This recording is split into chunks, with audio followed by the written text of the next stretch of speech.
Bismillahirrahmanirrahim. Assalamualaikum warahmatullahi wabarakatuh. Alhamdulillahirabbil alamin wa bihi nasta'inu ala umurid dunya waddin. Wassalatu wassalam ala asrafil anbiya'i wal mursalin sayyidina wa habibana Muhammad sallallahu alaihi wasallam wa alihi wa ashabi wa durriyati ajma'in, amma ba'du. Qala al-musannifu rahimahullahu ta'ala wa nafa'ana bihi wa bi'ulumihi fid dharaini amin ya rabbal alamin.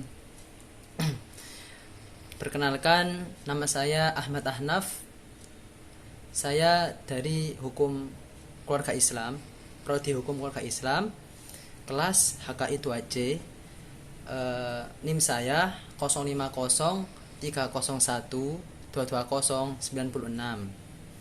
Pertama-tama, marilah kita panjatkan puja dan puji syukur kehadirat Ilahi Rabbi yang karenanya kita dapat berkumpul pada majelis kali ini, yang insya Allah saya akan memaparkan dan menjelaskan terkait kitabun nikah. Jadi nanti isinya kurang lebih tentang pengertian nikah dan hukum-hukumnya, kurang lebih seperti itu, dan berbagai pendapat ulama tentang nikah ya tentunya. Saya mengisi tugas ini untuk memenuhi tugas ujian akhir semester yang atas bimbingan Bapak dosen saya, Bapak Syamsuri, yang terhormat Bapak Syamsuri. Kedua kalinya sholawat serta salam tetap tercurah limpahkan terhadap Nabi Agung, Nabi besar Muhammad SAW, yang karenanya telah membawa kita dari jalan kegelapan menuju jalan terang benderang, yakni ad-dinul Islam wal iman. Untuk para jamaah dan para viewers yang berbahagia, untuk menyingkat waktu, marilah kita langsung memulai dan memasuki materi agar tidak terlalu panjang lebar. Oke, bismillahirrahmanirrahim. Kitabun nikah wa ma yattasilu bihi minal ahkami wal qadaya. An-nikahu fil lughah ad-dhammu wal jam'u yuqal nukahatil ashjar idal tafat ba'duha ala ba'din wa fi syar'i ibaratun 'anil 'aqdi al-mashhur al-mustamil 'ala al-arkani wasyuruti wa itlaqu 'ala al-'aqdi wa 'ala al-wata'i lughah qala Huzujaj wa qala al-Azhari aslun nikah fi kalamil arbi fi kalamil arab al-wata'u wa qila litazwij nikah li'annahu sababil wata'i wa qala al-Farisi faraqatil arbi bainahuma tafriqan latifan fa idza zawjatuhu lam yuridu illa al-wata'i wa qala al-Jauhari an-nikah al-wata'u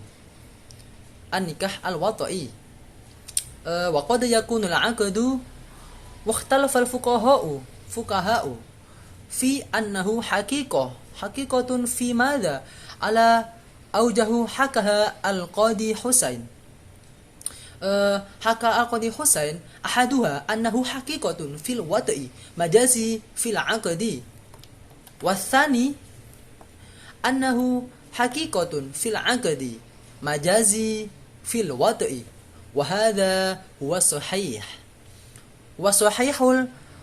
al-Qadi Abu At-Tayyib wa atanaba fil istidlal lahu wa bihi qat'al mutawalli wa ghairuhu wa bija'al Qur'an was sunnah.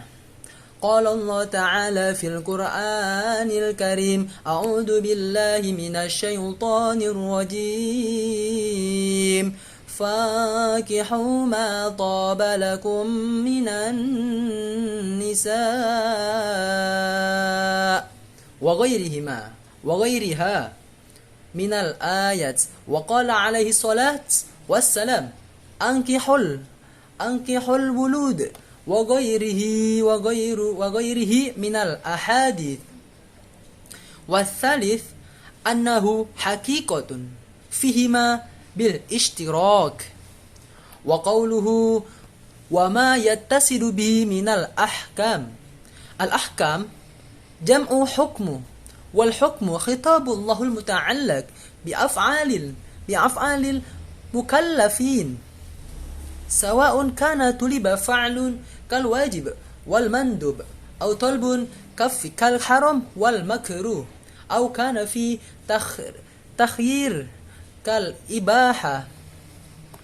وقوله والقضايا جمع قضية، والقضية قوله يقال لقائله بأنه صادق فيه أو كاذب والله أعلم. الأصل في مشروعية النكاح الكتاب والسنة وجمع الأئمة. قال الله تعالى في القرآن الكريم وآنكحوا الأيام منكم والصالحين من عبادكم وإمائكم إن يكونوا فقراء يغنيهم الله من فضله ونحوها. وقال رسول الله صلى الله عليه وسلم تناكحوا التكاثر فإني أباهي بكم الأمم ونحو. ثم الناس ضربا تائك إلى النكاح وغير تائك فالتائك وهو الذي غير الشيخ عنه بأنه محتاج إليه تارة يدح أحب النكاح وتارة لا يجدها. فإن وجد أحبة النكاح استحب له أن يتزوج سواء كان متعمدا أو غير متعمد لقوله عليه الصلاة والسلام يا معشر السبب من استطاع منكم الباء فليتزوج فإنه أغض للبصر وأحصن للفرج ومن لم يستطع فعليه بالصوم فإنه له وجاء. والباء أصلها في اللغة الجماع مأخوذة من المباء وهي المنزل ثم قيل لعقد النكاح باء لأن من نكح أمرة باءها منزلا واختلف في معناها فقيل المراد بالباء الجماع وتقدير الكلام من استطاع منكم الجماع لقدرته على مؤن النكاح فليتزوج ومن لم يستطع الجماع ليعجز عن مؤمن فليصم. Baik, saya lanjut memasuki terjemah dan analisis dan pengertian dan penjabaran tentang apa yang saya sampaikan tadi. Baik. Kitabun nikah wa ma yatasilu bihi minal ahkami wal qadaya. Kitab pernikahan yang bersangkutan hukum dan kasus masalah aturan-aturan. Jadi kitab ini pada faslun yang pertama ini membahas tentang pengertian nikah dan hukum-hukumnya dan aturan-aturan yang termuat dalam nikah menurut beberapa ulama ya. Jadi an-nikah fil lughah ad-dhammu wal jam'u. Nikah dalam bahasa itu menggabungkan berarti kan seperti antara satu dan yang lain yang awalnya tidak memiliki suami atau istri digabungkan jadi satu menjadi sebuah keluarga yang harmonis. Lalu yuqalu nukahatil asjar idza tafat ba'duha ala ba'din. Dikatakan itu seperti pohon yang berkumpul. Jika mereka menghidupkan satu sama lain, ibarat sebuah pohon, keluarga juga bertumbuh dan berkembang. Jadi diibaratkan itu seperti pohon. Pohon kan jika dirawat, ya disiram, itu akan terus bertumbuh, berkembang dan berbuah. Seperti hanya dengan keluarga. Keluarga juga seperti itu. Keluarga itu akan berkumpul dan bertumbuh dan berkembang.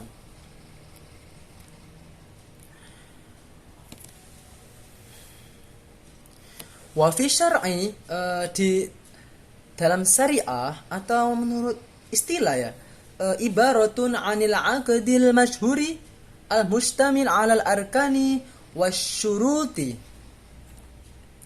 Dan di dalam syariah, nikah itu ibarat sesuatu yang sudah diketahui dan mencakup atas rukun-rukun dan syarat menurut syariah ya, seperti itu.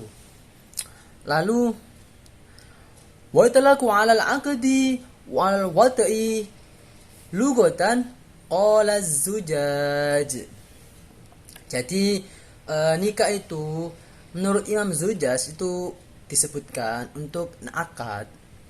Kenapa untuk akad? Karena menurut Imam Zujaj ini nikah itu adalah sebuah kegiatan yang sebuah apa? Bukan kegiatan ya, seperti sakral gitu, yang dimana setelah akad ini maka sebuah hubungan yang awalnya haram itu menjadi halal berkat suatu kegiatan akad itu tadi. Lalu ini menurut imam lain, waqala al-Azhari, menurut Imam Azhari ya, aslu nikah fi kalamil Arabi, menurut perkataan orang Arab itu al-wata'u. Al-wata' itu diartikan bersenggama atau bersetubuh ya, bahasanya yang familiar di kita. Jadi asal nikah itu menurut pengetahuan orang Arab itu bersenggama. Kenapa dengan bersenggama? Karena kan emang karena suatu perbuatan nikah tadi, bersenggama itu jadi halal, yang awalnya haram jadi halal. Oke, mari kita lanjut. Wakila litazwij, nikah li'annahu sababil wata'i. Dan dikatakan lagi untuk dikatakan ya, untuk menyatukan yang dua karena sebab bersetubuh. Jadi untuk yang berdua tadi digabungkan jadi satu, yang awalnya haram jadi halnya gak jauh beda, artinya seperti tadi ya. Faraqatil anbu bainahuma tafriqan latifan. Orang Arab membedakan al-wata' dan akad itu perbedaan yang tipis. Jadi bedanya sangat tipis. Yang akad tadi karena akad suatu hubungan menjadi halal. Kalau wata' itu karena sebuah hubungan menjadi kegiatan yang kita biasa sebutkan bersenggama tadi, kegiatan suami istri itu menjadi halal berkat nikah. Fa idza qalu nakaha fulanhu aw bintun fulan aw ukhtuhu aradu aqada 'alaiha. Artinya, ketika seorang menikah seorang perempuan atau saudara perempuan, maksud dari mereka yakni menjalankan akad keduanya. Jadi ada pendapat itu, jadi nikah itu tidak hanya akad, jadi dia itu mendapatkan keduanya, ya akad setelah halal, jadi dia juga halal bersenggama juga. Jadi dua-duanya itu didapatkan sehingga halal keduanya. Lalu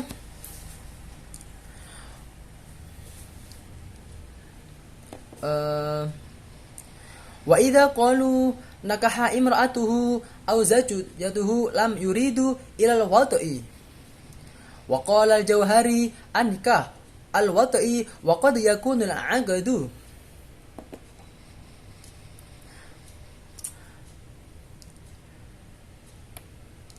Jadi ketika mereka mengatakan dia lagi menikahi perempuannya atau istrinya, maka tidak lain maksudnya adalah bersenggama. Lalu berkatalah Imam Jauhari. Imam Jauhari itu berkata, nikah itu bersenggama. Nikah bisa dikatakan bersenggama atau akad. Tetapi ada perbedaan di dalam ini. Wahtalafal fuqaha'u fi annahu haqiqatun fi madza ala aujuhi hakaha al-Qadhi Husain.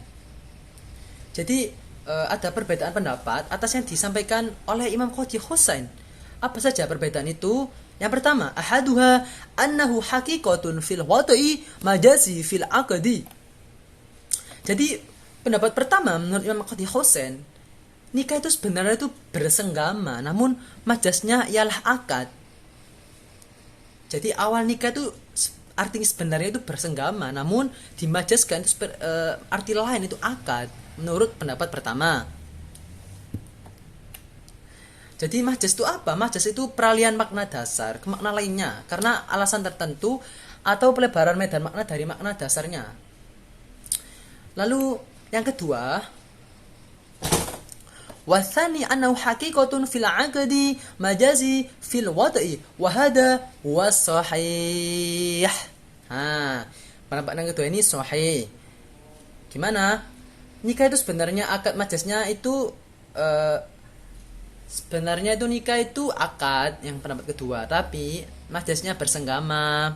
Dan pendapat kedua ini sahih, dibenarkan oleh Abu Thayyib.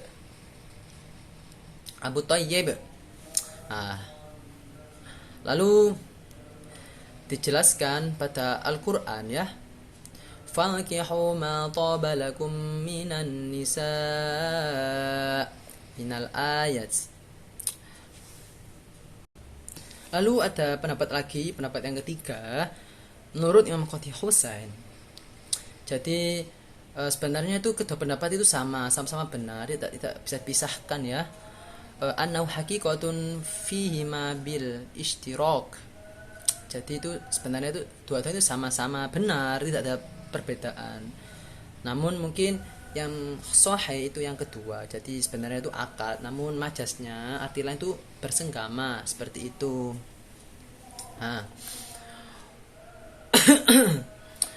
Lalu wa qauluhu wa ma tasilbu minal ahkam. Al-ahkam jam'u hukmu. Artinya itu dan segala sesuatu yang berkaitan perbuatan mukallaf dengan hukum. Jadi ahkam itu jamak hukum. Hukum itu segala peraturan yang berhubungan dengan mukallaf ya. Wal hukmu khitabullahul muta'allaq.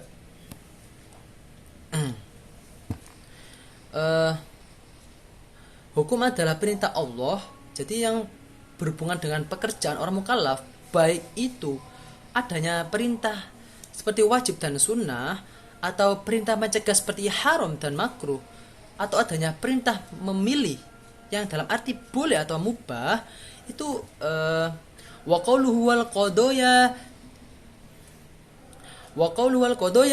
jam'u qadiyatun wal qadiyatun qalu yuqalu liqalihi bi annahu shadiqun fihi au kadhib wallah. Jadi dari kasus tersebut perkara dikatakan pada orang yang mengatakan bahwa dia benar atau bohong. Jadi dapat disimpulkan sebenarnya nikah itu menurut bahasa kan menggabungkan. Namun ada tiga pendapat. Yang pertama, nikah sebenarnya itu memiliki arti bersenggama, namun majasnya akad. Yang kedua, sebenarnya nikah itu akad, artinya itu akad, namun arti atau majasnya itu bersenggama. Ini yang sahih ya. Menurut Imam Qadhi Husain, pendapat kedua ini sahih. Yang ketiga, dua-duanya sama benar, tidak ada perselisihan, tidak ada perbedaan, sama-sama benar. Namun yang perlu garis bawahi nomor 2 tadi yang paling sahih. Lanjut faslun atsani, faslun berikutnya tentang al-ba'ah. Wal ba'a asluha fi lugha al-jima' ma'khudatu minal mubamaba'a. Artinya al-ba'a itu menurut bahasa itu jima.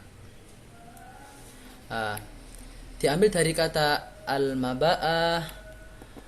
Artinya itu perkara diturunkan kemudian dikatakan bagi akad nikah. Karena sesungguhnya orang yang menikah pada wanita itu sejatinya itu untuk bersenggama secara halal, dan perempuan dengan cara diturunkan atau dimasukkan. Jadi maknanya itu mana ya tadi? li anna man nakaha imra'atan ba'aha manzilan. Jadi mungkin ini tata cara bersenggama ya. Jadi dengan perlahan, dengan naik dan turun, seperti itulah bahasanya. Lalu waqtalaf fi ma'naha fakilu al-muradu bil ba'ah al-jima' wa taqdir kalam man istata'a minkum al-jima' liqadi ala mu'nin nikah falyatazawwij. Jadi beberapa pendapat ada perbedaan pendapat tentang al-ba'ah ini ya. Jadi berbeda pada segi maknanya. Maka dikatakan yang dikehendaki al-ba'ah itu sebenarnya jima. Dan dikatakan pada hadis, barang siapa di antara kalian mampu, dan dikatakan itu barang siapa di antara kalian mampu bersenggama karena kemampuannya untuk menafkahi bekal pernikahan, maka menikahlah. Ini dasar hukum bahwa nikah itu sunnah.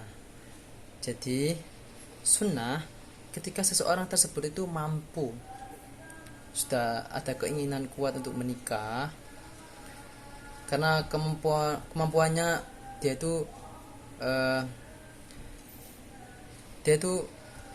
dan sudah berkecukupan, namun nafsunya itu tidak terlalu tinggi.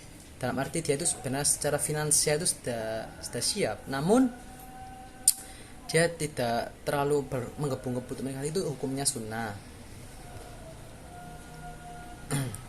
Lalu wa man lam yastati' ini ada hukum nikah lagi. Dan barang siapa yang tidak mampu bersenggama karena tidak mampu mencukupi kebutuhannya, maka fal yasum, berpuasalah.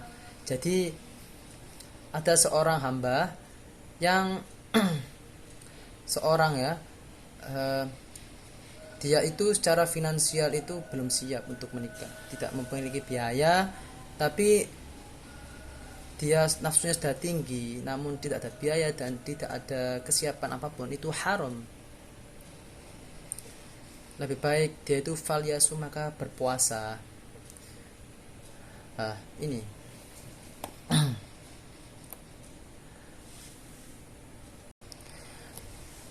kama yaqta'uhu al-wuja. Jadi saat itu menguranginya dengan cara menepuk testis ya. Jadi kalau sudah orang yang sudah menggebu-gebu dalam menikah namun dia tidak siap, itu dengan cara berpuasa. Tapi jika masih tidak bisa, maka ditepuk-tepuk testisnya. Jadi langsung saya simpulkan saja karena mengingat durasi yang sangat panjang ya. Jadi di kitab ini dijelaskan bahwa hukum nikah itu ada 4 ya.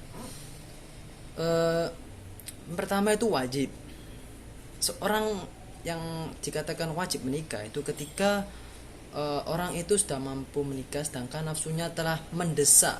Jadi nafsu itu sudah menggebu-gebu untuk melakukan persetubuhan yang dikhawatirkan akan terjerumus dalam praktek perzinaan. Itu wajib untuk nikah ya. Yang kedua ada haram. Haram bagi orang yang tidak mampu memenuhi kebutuhan nafkah lahir dan batin. Dalam arti dia itu tidak terlalu mampu dalam soal ekonomi. Jadi dia itu belum mampu untuk menikah, sedangkan nafsunya itu belum mendesak. Jadi dia nafsunya itu biasa-biasa saja. Namun dan dia pokoknya dia itu belum mampu dan nafsunya belum, itu haram hukumnya. Yang ketiga ada sunnah. Sunnah itu bagi orang yang nafsunya itu sudah tinggi untuk ingin melakukan perbuatan seperti itu, jima atau bersenggama, mempunyai dan dia itu mampu secara ekonomi, dia itu mampu, tetapi ia masih dapat menahan dari berbuat haram. Dalam arti dia itu imannya kuat dan dia bisa berpuasa atau sebagian hal lain ya, itu maka sunnah dia hukumnya menikah. Yang terakhir ada makruh. Makruh itu bagi orang yang lemah syahwatnya. Jadi dia itu nggak terlalu nafsu itu, jadi mungkin ada sedikit penyakit ya atau kelainan, mungkin syahwatnya itu eh,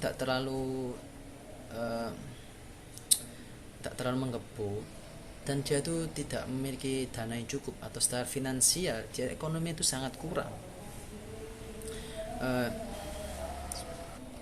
jadi yang bisa saya tangkap itu tadi, nikah itu menggabungkan. Seperti apa sih? Jadi dalam nikah itu, di dalam Islam nikah itu dianggap sebagai peristiwa yang sangat penting dan dianjurkan. Dan hal ini karena apa? Karena nikah itu bukan hanya merupakan ikatan antara seorang pria dan wanita, tetapi juga merupakan suatu ibadah yang diatur dalam hukum Islam. Dalam fikih Islam terdapat konsep dan syarat dan pentingnya nikah yang perlu difahami oleh umat muslim. Kurang lebih itu, yang pertama adalah perjanjian resmi antara seorang pria dan seorang wanita yang mengikat mereka dalam ikatan pernikahan merupakan salah satu ibadah yang sangat dianjurkan dalam Islam. Karena apa? Karena untuk menjaga kesucian, kehormatan, dan kestabilan sosial. Nikah juga dianggap sarana untuk memperoleh ridha Allah Subhanahu wa taala. Jadi kurang lebih itu syarat-syarat nikah. Yang pertama itu persetujuan dan kesepakatan. Yang kedua wali, yang tiga mahar, kesaksian. Sebenarnya nikah itu sangat penting. Menurut fikih, nikah itu memiliki tujuan pertama, yakni untuk keutuhan keluarga. Nikah merupakan sarana untuk membentuk keluarga yang utuh. Yang kedua, kepatuhan pada ajaran Islam. Kita tahu sendiri dalam An-Nisa telah dijelaskan, faqihu ma taba lakum minan nisa. Itu perintah menikah. Yang ketiga, pembentukan masyarakat yang stabil. Yang terakhir jelas untuk keberkahan ya. Insya Allah dengan mengikuti sunnah Nabi kita menikah, insya Allah kita mendapatkan keberkahan dan hidup kita menjadi lebih bermakna. Mungkin itu paparan materi yang bisa saya sampaikan. Kurang lebihnya saya mohon maaf, karena saya juga saya masih belajar dan berusaha menjadi lebih baik lagi.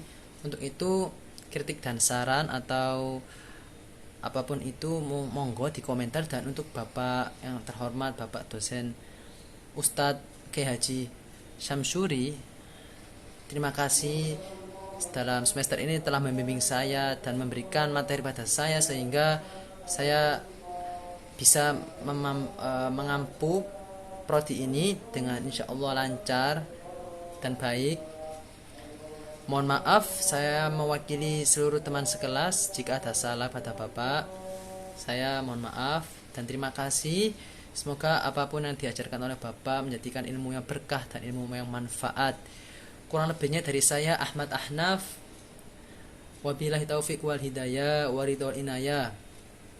Assalamualaikum warahmatullahi wabarakatuh.